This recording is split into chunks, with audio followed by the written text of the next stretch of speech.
Hey everyone, today's episode of Still Untitled was brought to you by Squarespace. Squarespace is the easiest way to build and create a beautiful website, blog, or online store for you and your ideas. Squarespace features an elegant interface, beautiful templates, and incredible 24/7 customer support. Start building your website today at squarespace.com. And for listeners of Still Untitled, if you use the offer code UNTITLED at checkout, you'll get 10% off. Squarespace. Build it, beautiful. And on with the show. Welcome to The Rock. No. I can't do it. It's terrible. No.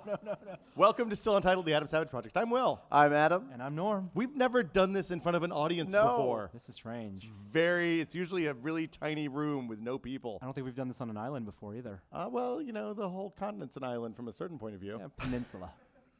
Thanks for the macro view. Yeah, I like to take the high level view. Norm, this is your first time on Alcatraz. That's right. For listeners out there who are just listening to the podcast or watching the video, we are on Alcatraz right now. At night. At night. Night is a cool time to be on Alcatraz. They open up parts of the park that are not open normally. We've talked about this before, but the audio tour here, I bet a bunch of people in the audience went on the audio tour already, and it's, I think, the best audio tour I've ever been on, except for maybe the American Natural History Museum in New York. It's just a great way to see all the bits and pieces of the park that you don't normally see. This is a fantastic attraction. I mean, when I lived in New York, I would go to the Empire State Building probably once a year because it is truly an amazing thing to do. And locals never do that. And same thing here. Alcatraz is one of the world's great tourist attractions, and I've been out here half a dozen times. For a while, every time somebody came to visit me in town, I would bring them to Alcatraz. And then after the 10th or 12th time, I was like, no, I'm not going to do this anymore. But have fun. It's a really great time. I'll see you in the afternoon. Quite a hill. Norm, what's your excuse? No excuse. I'm local. Yep. Local. Okay. Local. I personally have never ridden a trolley car. Cable car, yeah. I don't Yeah. think I've ever ridden a cable car. Yeah, No. no. Do you guys get a chance to walk around? Take a look? I was up here setting audio equipment up most of the time. I was You? here just a couple months ago for the Ai Weiwei exhibit. Oh. Yeah, that was lovely. That was really, really fun. So every time I've come here in the past, I've taken a boat out, and then at the end of my day on Alcatraz, I took a boat home. As I understand it, you've not done that once. I left once of my own accord. Yes. Right. In 2003, in the first season of Mythbusters, when we were still doing urban legends, we tested the Alcatraz escape, and that really is one of the episodes I'm most proud of, even after all these years, because it was almost like a sea change for us, because we were originally hired talent on Mythbusters, and we learned how to host this show and then write it and produce it on the job.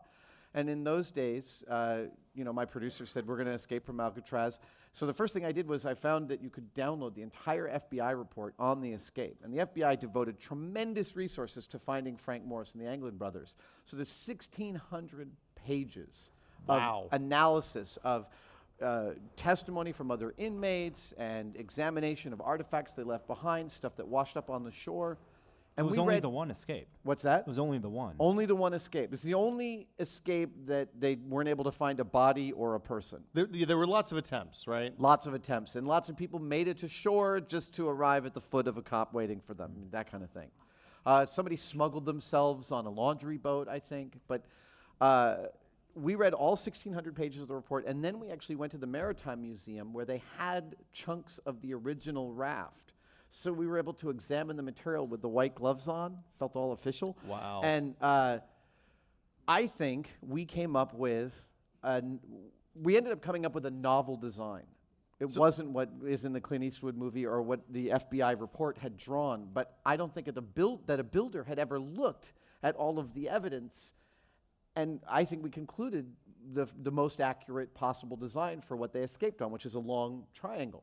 This is one of those times. One of the things you talked about in the last couple of seasons of the show is that you guys like to kind of come in and take the materials that are at hand and then see where you go, just knowing what people had and what tools were available to them and all that. Was this the first time you did that? I think this might have been. And one of the key elements of their raft was that it was made out of latex gum rubber raincoats.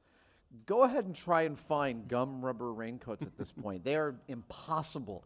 So at first, because we didn't have a lot of money back then, we tried it out of simple vinyl raincoats, and that didn't work at all. So we had to bust out the dough and buy some real rubber raincoats. With some barge glue, we assembled this full thing. And we thought, like a lot of people do, that the cold water of San Francisco Bay was going to be our biggest enemy. And this was also the first time on Mythbusters that we were doing something we truly had no idea whether it would fail immediately or work. I mean, the moment in the episode, Jamie kind of worms his way into this floppy boat. It's in the middle of the night. We entered the water at 2 a.m. under the exact same tidal conditions the escapees had faced. And I thought the boat could delaminate right now and we'd just be all going home. But the boat stayed contiguous, and we started paddling. By the way, if you see the episode, Jamie's paddling is totally terrible. Does he not know how to canoe? He's just literally doing this. He's guys like, going in circles. Actually, he said since then that he could tell I was doing a lot of the work, so he figured he didn't have to. Oh. Wow. But that's one of those things. If you're out with 3 people in a boat, at least one of them's not going to know how to paddle. Well, what we had to do was that one person had to be inflating the boat the whole time with their mouth, because it was losing air, and I think we had to fill it with air like 5 times on the way. And cold was not a problem. We were wearing inmate coveralls made of wool. We were wearing pea coats, and that was it. I think we had hidden a life jacket under the pea coat for safety. But we were sweating bullets. I was actually scooping San Francisco water into my sleeve to wash over my chest to stop sweating. Wow. The cold was not even remotely What time a of year problem. was this? Summertime? April. Sometime I when it was think, warm. April, May. Then. It wasn't warm. But the innovation, the thing that we came up with was, if you're on Alcatraz and you're watching the tides, you know that the ebb tide in San Francisco Bay is diabolical. It's almost 4 knots. So if you're going to try and get anywhere, you're going to have to use that tide. So we didn't try to paddle anywhere but north.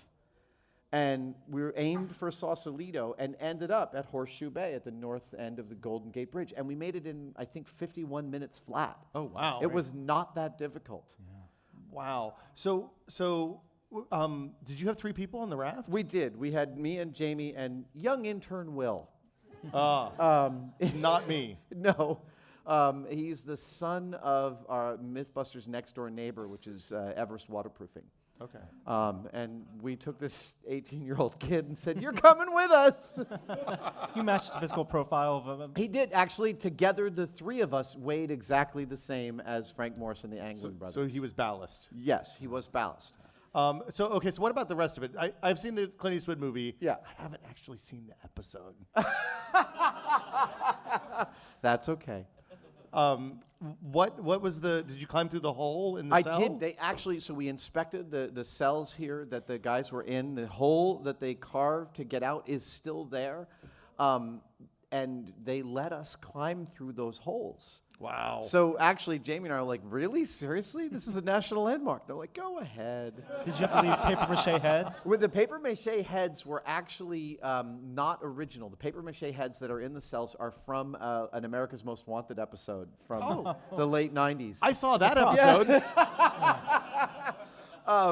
But they put Jamie and I in adjacent cells, Frank Morris and one of the Anglin brothers' cells, and we each tried to squirm out, and we both made it. I'm not sure if Jamie would make it today, but the trick is you got to put one arm through first, and then there's a point at which you're fully committed. There's no going back. There's literally. no going back, and you better not be claustrophobic. It's awful, and I'm not claustrophobic, and it was pretty awful. So what, you climb through and you have to make a real hard right turn? No, there's space behind. The jail was built for escape when you look at how they got out. It is like behind every cell is a 5-foot walkway of plumbing.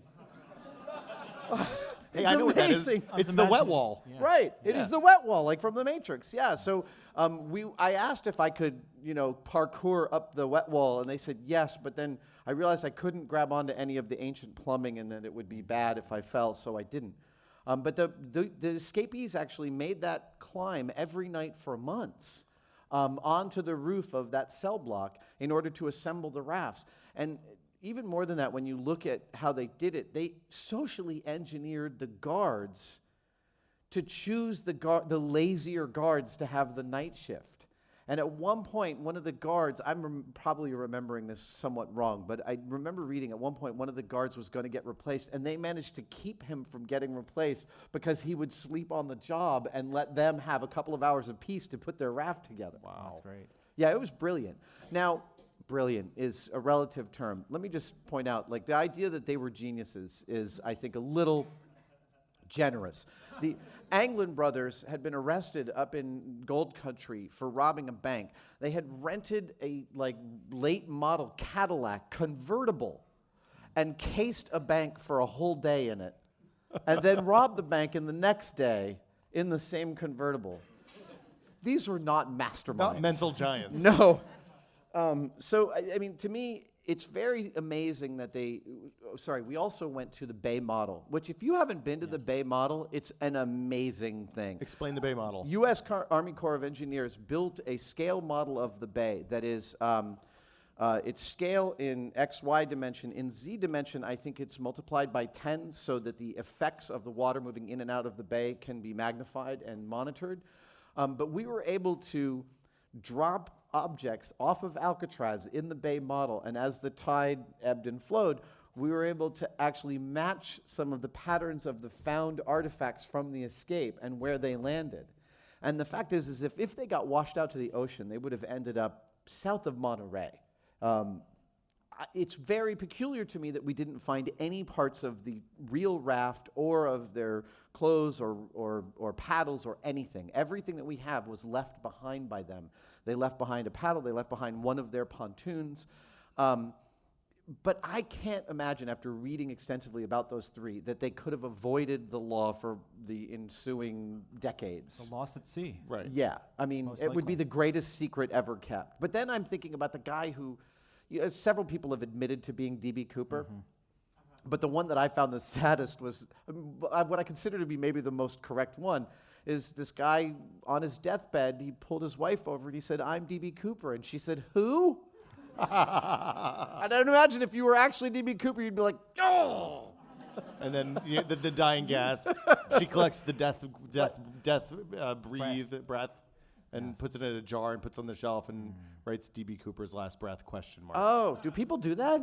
We've talked about this before. Have we? Edison's last breath right. is in the Henry Ford Museum. It's another one of the great museums. So 12 years later, Yeah. if you were to do it again, how would you do it differently? Or would you? That's a great question. One of the things that comes up every season that we do Mythbusters, that we've been doing Mythbusters, is we think about stuff we'd like to revisit.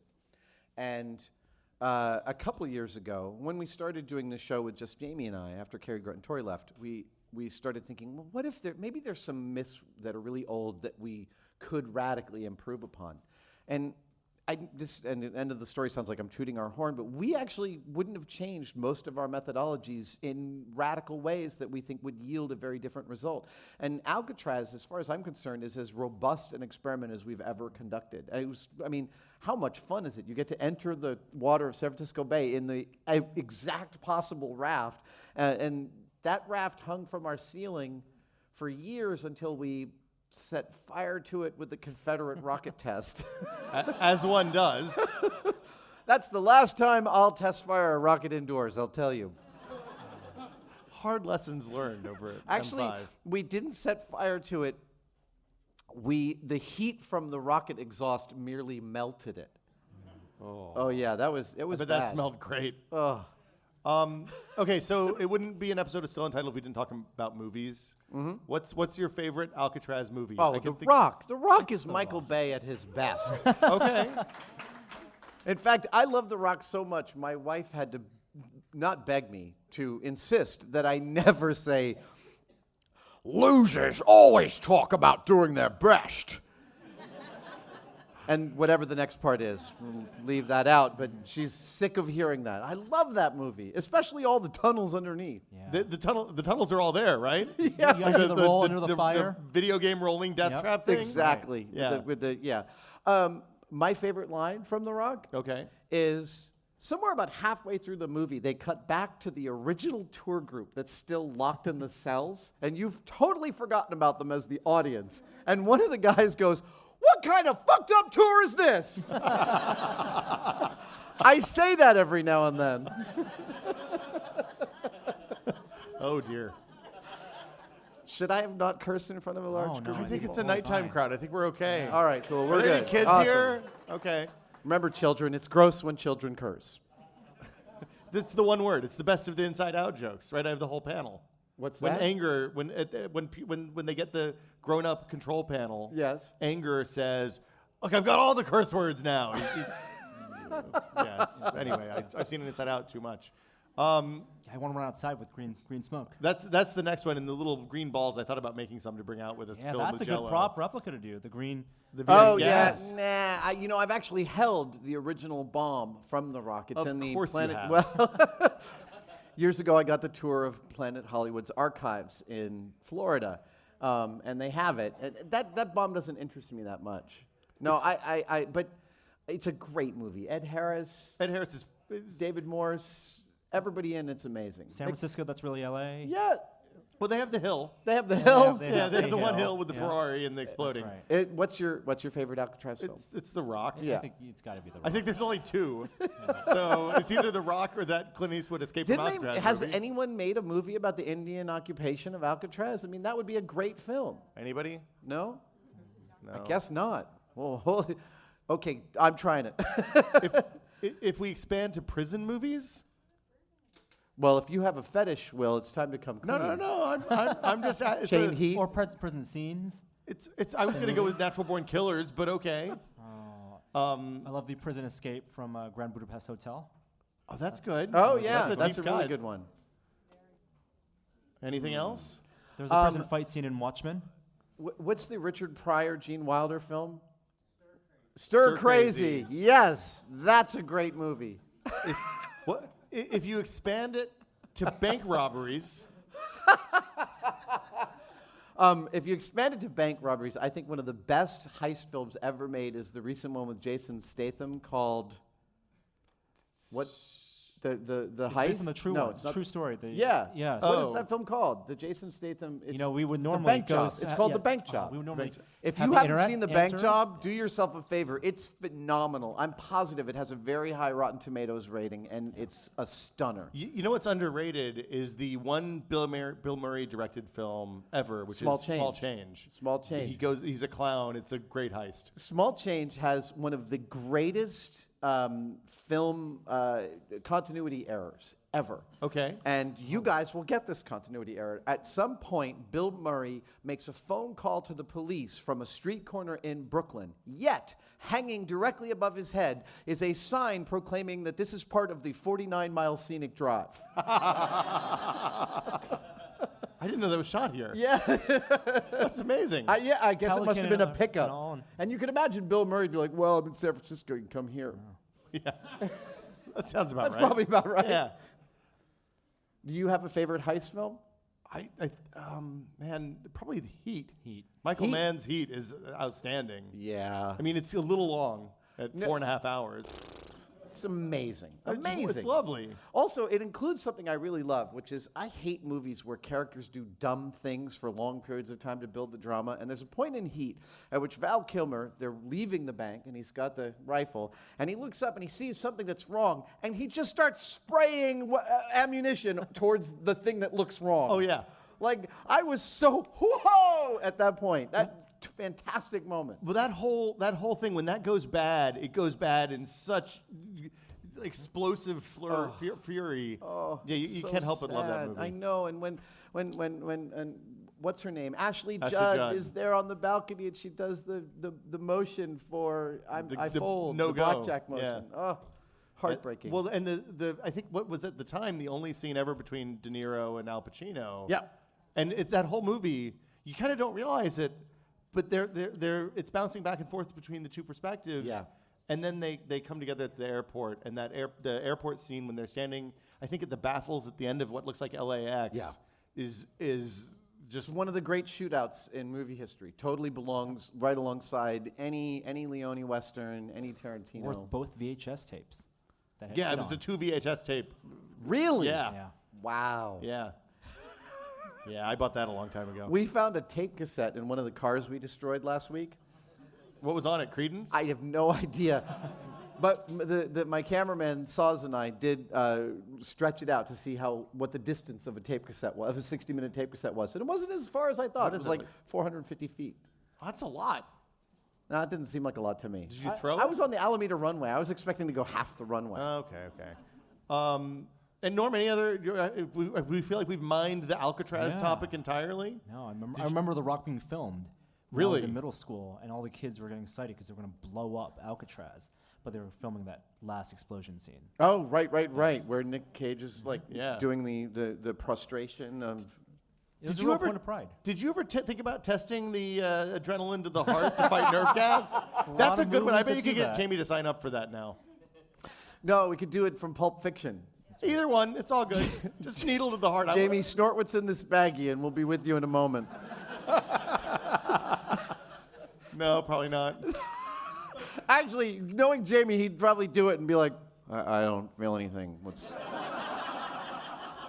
I mean, I kind of want to sleep, but is it lunchtime? I think that's as good a place as any to wrap it up. I got nothing after that. Sean Connery impression, Jamie Heineman impression. Good. I think we've covered Yeah, the I gamut did. I here. apologize for the Sean Connery impression. Sean Connery. I love older Sean Connery. Mine, not yours. What? My Sean Connery. What's your favorite Sean Connery? My favorite Sean Connery starts with Never Say Never Again and moves into The Rock. I love that Bond It's film. not, Thunderball? It's not a Bond film. It is a Bond. He plays a man named James Bond. No, he's Jim Bond. It's terrific. James Bond was his dad. Klaus Maria Brandauer is the villain, one of the great Bond villains. I love him. Underwater harpoon fights. I believe that's the one where he arrives in the tux. Probably. He arrives in a torpedo in a tux. I've been pitching that to Discovery for years. They didn't bite? No can't one wanted to imagine shoot why. me out of a submarine in a torpedo tube. Oh, I bet somebody does. His name is Jamie Heineman. And on that note, thank you all for coming out. There's a bunch of great stuff to see tonight on Alcatraz. The biobots over in the corner are Check out amazing. those robots. They are amazing. They are based on living designs like salamanders and snakes and cats and I can't remember what the fourth one was. And then also there's a tour starting right over there on our left, your right, that will explain why some buildings survive earthquakes and some buildings don't. And I have been assured that it is super cool and will go on for the rest of the evening. So And we'll be back yeah, in we'll a be little back bit. in like 30 minutes or an hour or something. See you guys then. Thanks for coming out. Thanks, everybody.